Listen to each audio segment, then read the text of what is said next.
Welcome to the second episode of Epigenetics Explained. Today's video will be about gene expression and the two biological processes which facilitate it, transcription and translation. Now, gene expression is the process by which a gene is used to create a functional product. This product is usually a protein or polypeptide, which is a chain of amino acids, or ribosomal RNAs or transfer RNAs.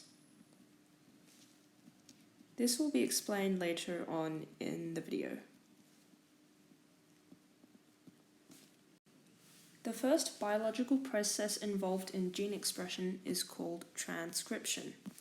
This is the process by which DNA is used as a template to create messenger RNA. There are 3 stages in this process, and the first stage is initiation. The promoter region of the gene, which is where it starts, is recognized by an enzyme called RNA polymerase and is bound to it. This causes the DNA to unwind. During the second stage, elongation, RNA polymerase slides along the DNA antisense strand, also known as the template strand. The strand opposite to this is called the sense strand or the non-template strand. This can be compared to a zipper. The RNA polymerase is the sliding piece, and as it slides along the DNA/the zipper, it unwinds it. Meanwhile, spare RNA bases in the nucleus pair up with their complementary bases in the DNA. So, for example, if there was adenine in the DNA, a uracil would pair up with it. The RNA polymerase continuously attaches nucleotides to the 3' end of the messenger RNA. Now we come to the final stage, termination. Once the RNA polymerase reaches the terminated region of the gene, which is the end, the RNA polymerase, DNA, and messenger RNA let go of each other.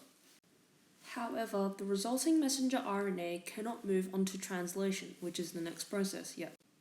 It contains 2 types of sections, called exons, which code for a specific protein, and introns, which are the non-coding sections.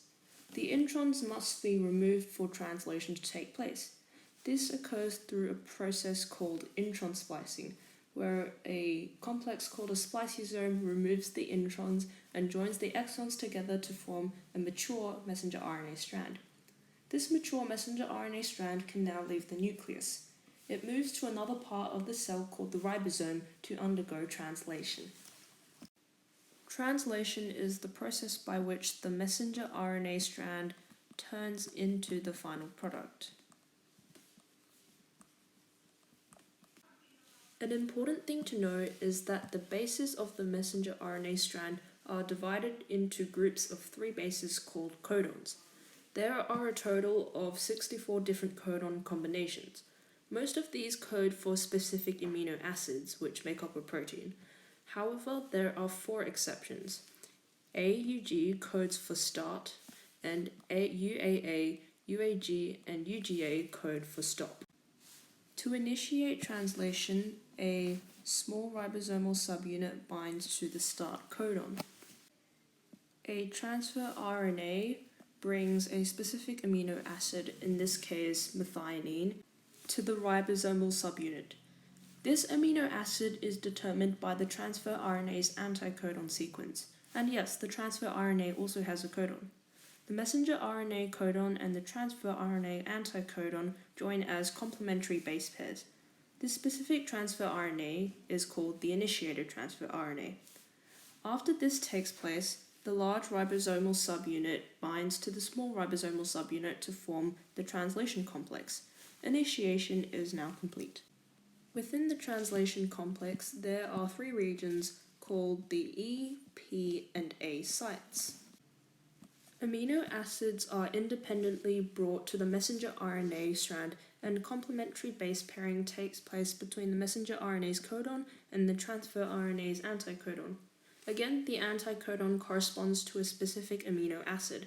In this case, the incoming transfer RNA is carrying a lysine. The transfer RNA binds to the A site and causes a peptide bond to form between the A site amino acid and P site amino acid. The messenger RNA strand slides down the translation complex where the transfer RNA exits the E site, as you can see here. Now the A site is freed up for the process to repeat again. Essentially, the E site is where the transfer RNA leaves the complex, the P site is where the polypeptide is being built, and the A site is where new amino acids come to be joined to the polypeptide. Elongation continues until the stop codon is reached. Then, at the A site, a protein called a release factor binds to the stop codon and the polypeptide is released from the P site. All parts of the complex let go. After this, the polypeptide is usually modified further in different organelles of the cell before being put to use. This depends on the polypeptide's intended function. The relationship between DNA, RNA, and its product in gene expression is called the central dogma of molecular biology. The process I just described applies to protein coding genes. However, in genes that code for RNA products such as ribosomal RNAs and transfer RNAs, the process stops after transcription, which would be here. This process is affected by transcription factors, which are proteins that bind to specific genes, resulting in their activation or inactivation. And this is what the study of epigenetics is all about, how gene expression is affected by things such as transcription factors as well as signals from the environment. This concludes episode 2 of Epigenetics Explained. I hope it has been as enlightening for you as it was for me when I learnt how DNA creates proteins.